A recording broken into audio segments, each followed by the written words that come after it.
Our beloved 15th Vice President of the Philippines, INDAY SARA ZIMMERMAN DUTERTE CARPIO's inauguration.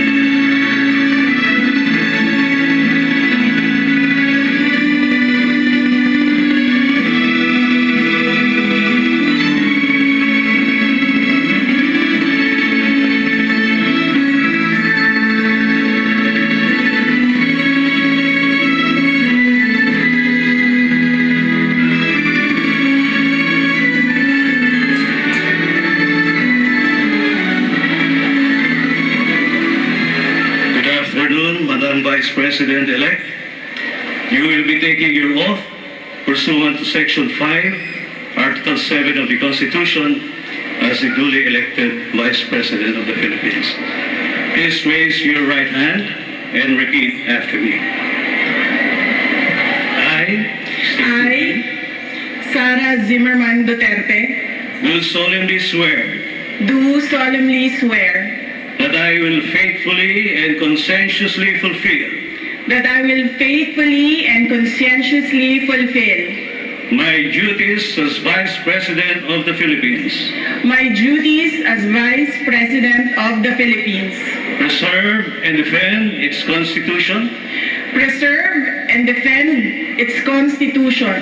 execute its laws, do justice to every man, and consecrate myself to the service of the nation. So help me God. Congratulations and all the best, Madam Vice President.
Of the Republic of the Philippines, Vice President-elect SARA Zimmerman Duterte.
kababayan, magandang hapon po sa inyong lahat. Maayong hapon sa inyong tanan. One of the most important lessons I have learned as I navigate life, and the same thing that I believe we should ponder upon as one country, united in our determination to overcome our difficulties and achieve our aspirations, is that we should commit to heart the priorities of God, country, and family.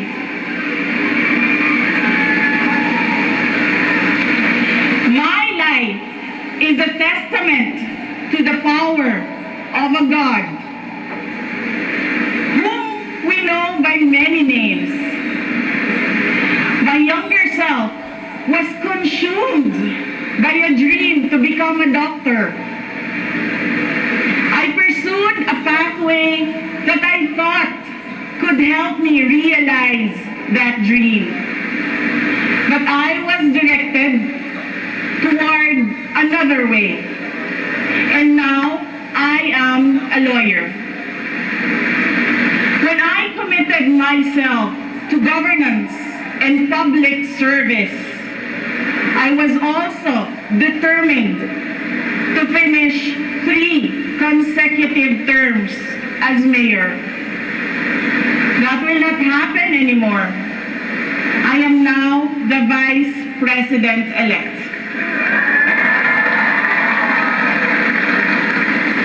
The voice of 32.2 million Filipinos was loud and clear. With the message to serve our motherland.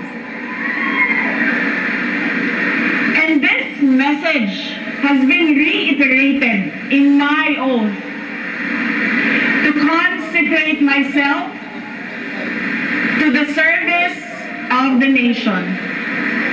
There is a God whose will transcends the desires of our hearts, one whose will directs us to the way that we might not have imagined, but a way that consecrates ourselves every day to help our fellow men overcome the difficulties they face in their lives, to change lives, to save lives.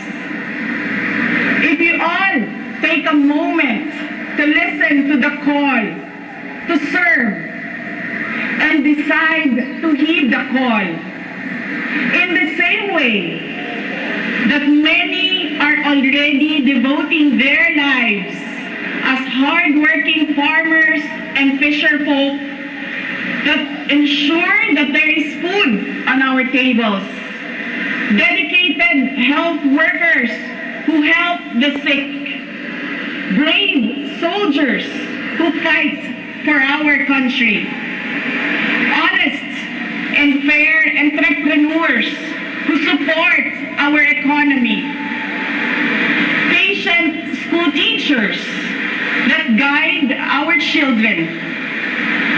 I believe the country will be heading towards a future of hope, security, strength, stability, and progress. Today, we celebrate the life and works of our national hero, Dr. Jose Rizal. May his memory light up the fire within us to become patriots. Rizal taught us that selflessness and sacrifice could change our country's fate and shape our children's future. The bravery of Rizal completes the fabric of our identity as Filipinos.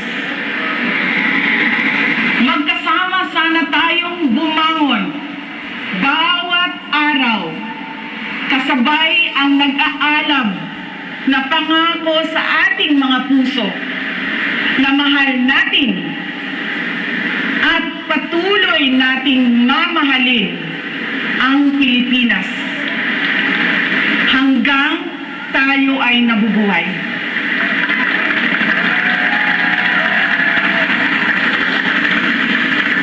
Let us show our love for our country by taking care of our families and communities despite the unending challenges that come their way. Today is Father's Day. This is a time for families.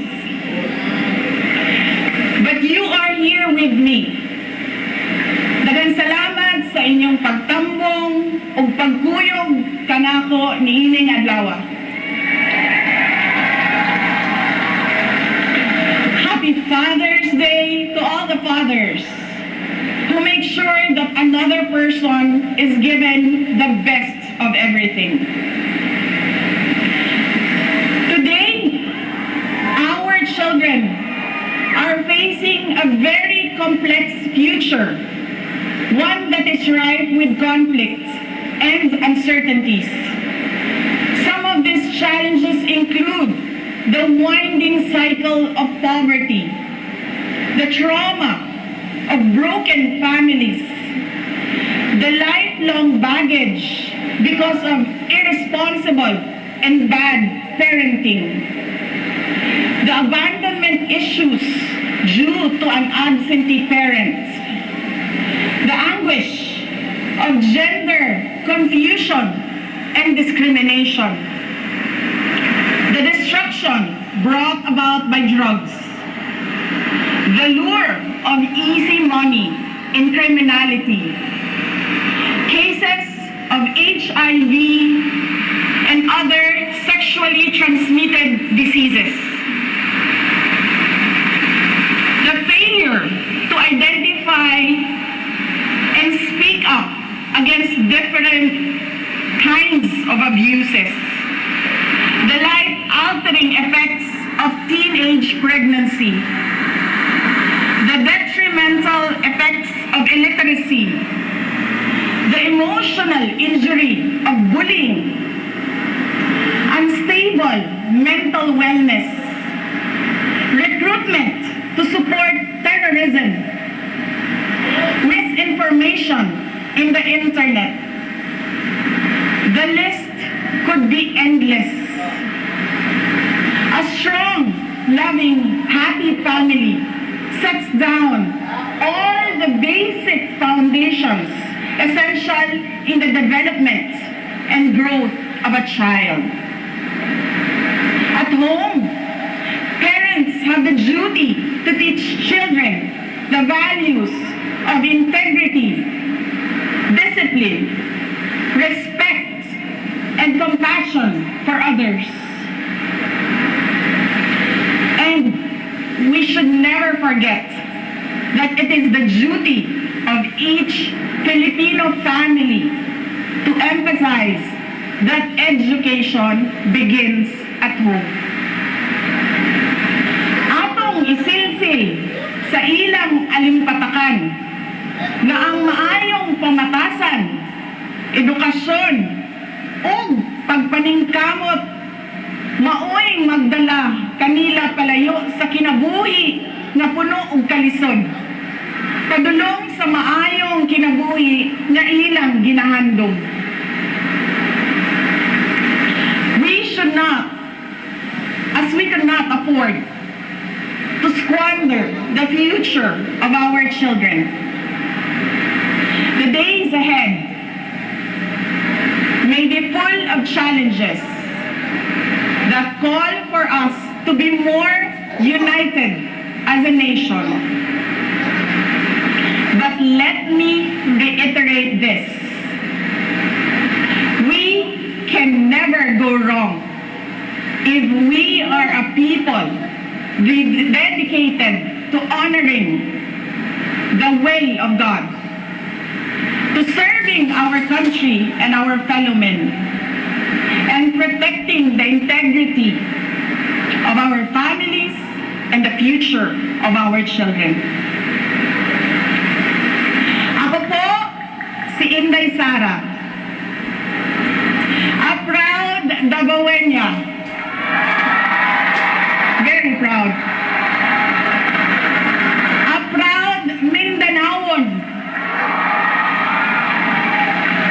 Hindi ako ang pinakamagaling o pinakamatalinong tao sa Pilipinas at sa mundo. Ngunit, walang makakatalo sa tibay ng puso ko bilang isang Pilipino. Mabuhay ang Pilipinas! Daghang salamat. Congratulations, Vice President. Daghang salamat na inyong tanan.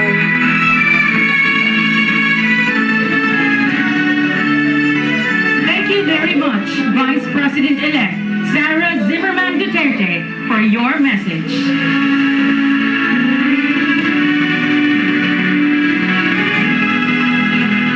We will now have the photo opportunity with Vice President-elect SARA Zimmerman Duterte.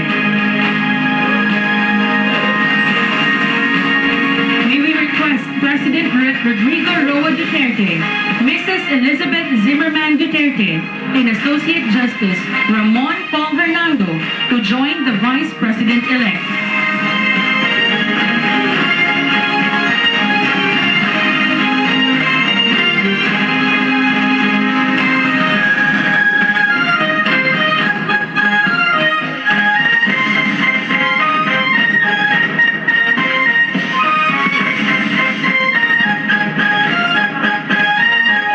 Tatay Digong. For the second batch, may we call former President Gloria Macapagal Arroyo to join on stage.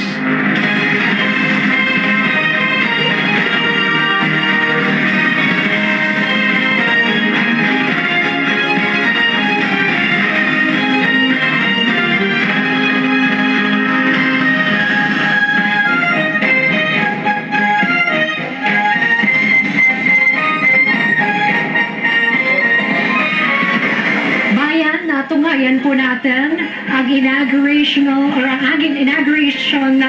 ceremony po ni Vice President-elect Sara Duterte, ang ika-15 Vice-Presidente ng Republika ng Pilipinas. Right now on stage, nakikita po natin si Vice President-elect Sara Duterte, kasama po ang kanyang mga magulang, si Ma'am Elizabeth Zimmerman, President Rodrigo Duterte.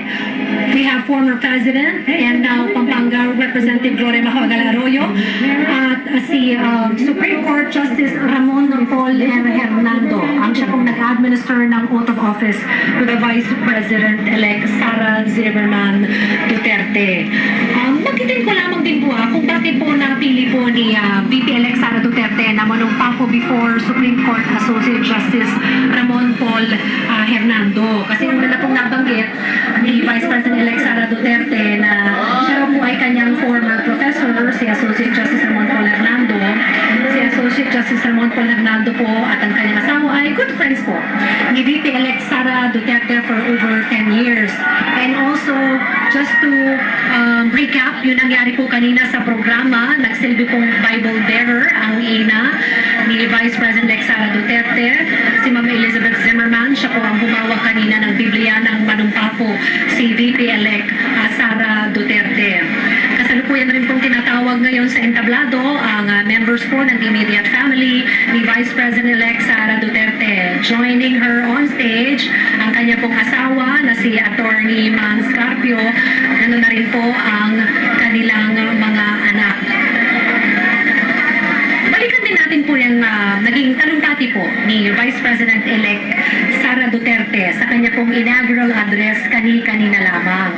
nabanggit po kanina ni Vice President-elect Sara Duterte that she is a proud Darabaoena, she is a proud Mindanaoan, at hindi man daw po siya ang pinakamagaling, ang pinakamatalinong tao sa Pilipinas at sa mundo, ngunit wala raw pong makakatalo sa tibay ng kanyang puso bilang isang Pilipino. Nabanggit din po ni VP Sara Duterte that we can never go wrong when we honor the way of God, when we serve the country and our fellow Filipinos, and when we protect the integrity of family and the Apat future yung of anak our ni, children. Speaking of Vice family, President nabanggit rin po kanina ni Sara VP Duterte. Sara Duterte Dalawang babae, that dalawang today, lalaki. Sunday, it's actually a time for family.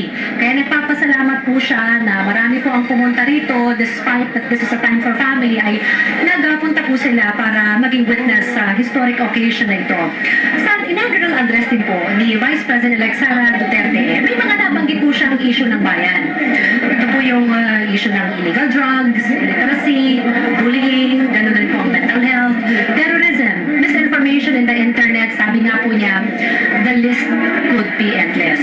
Nabanggit din po ni VP Sara Duterte ang tungkol po sa edukasyon. Sabi po niya, it is the duty of every Filipino family na education begins at home.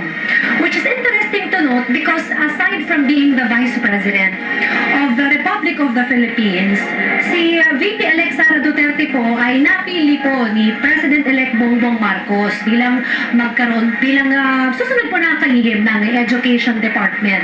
So nabigyan po siya ng cabinet position at ang kagawaran nga po ng edukasyon, ang napili nga po ni PBBM para po kay VP-elect Sara Duterte. Now we see again the members of the family of VP-elect Sara Duterte on stage having a photo op para po sa historic occasion na ito.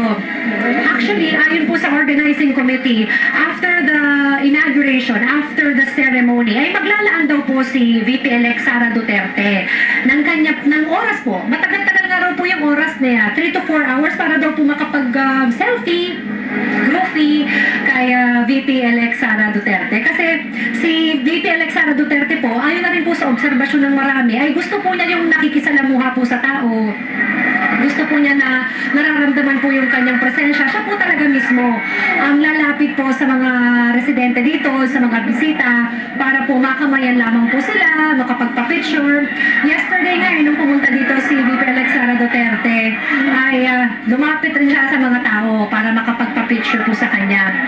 Also, after this inauguration proper, mayroon din po hinanda na programa para po pasasalamat, Thanksgiving concert. Okay, so we see now Attorney Liza Araneta Marcos and President-elect Bongbong Marcos Jr. They are now about to go on stage as well, I think, para po i-congratulate ang susunod na Vice Presidente po ng Republika ng Pilipinas, the 15th Vice President, ladies and gentlemen, of the Republic of the Philippines, VP-elect Sara Duterte, now being approached by Mr. and Mrs. Marcos. So ayun po, tumabi po sila kay Presidente Rodrigo Duterte, kasama rin po si Ilocos Norte Congressman Sandro Marcos. This is a very historic occasion. Magkasama po ang current President and ang papalit po sa kanya, the one to follow his footsteps, President-elect Bongbong Marcos.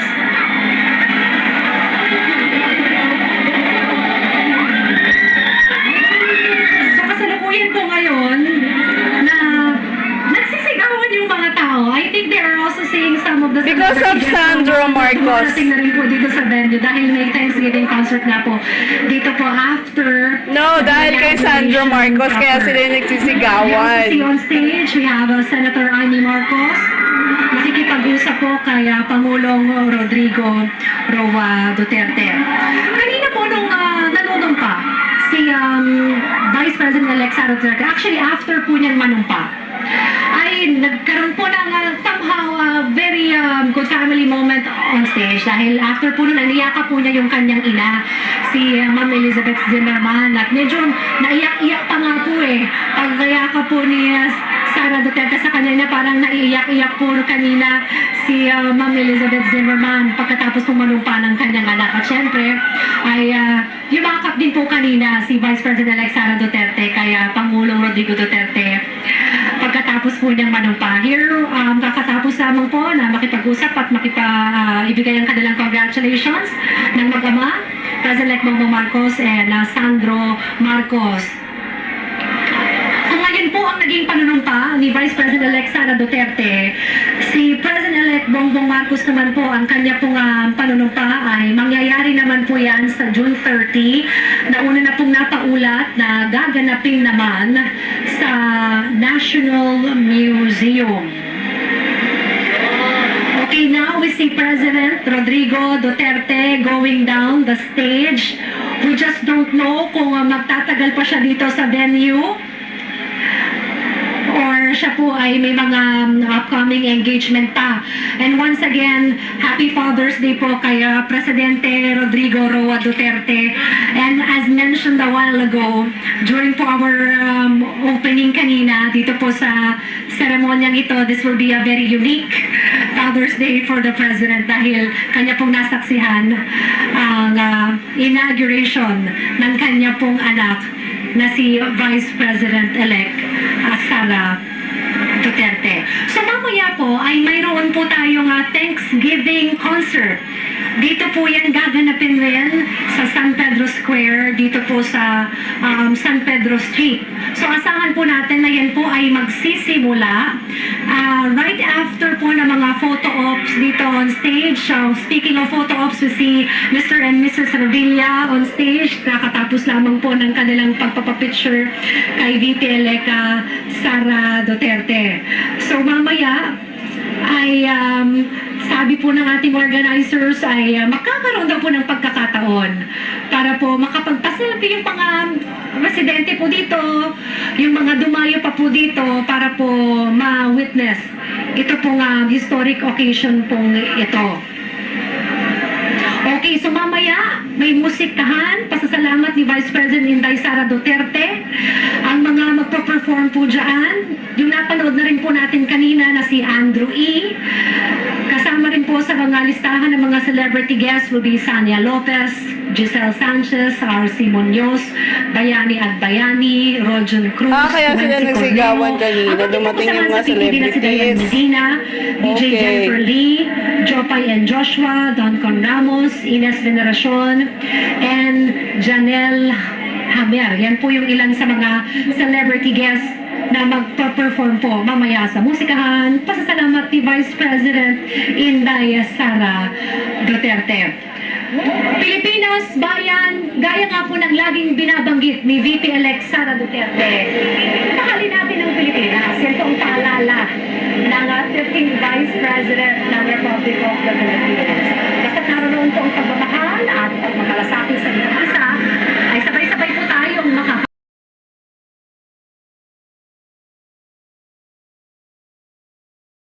Congratulations po to our Vice President Inday Sara Zimmerman Duterte, CARPIO.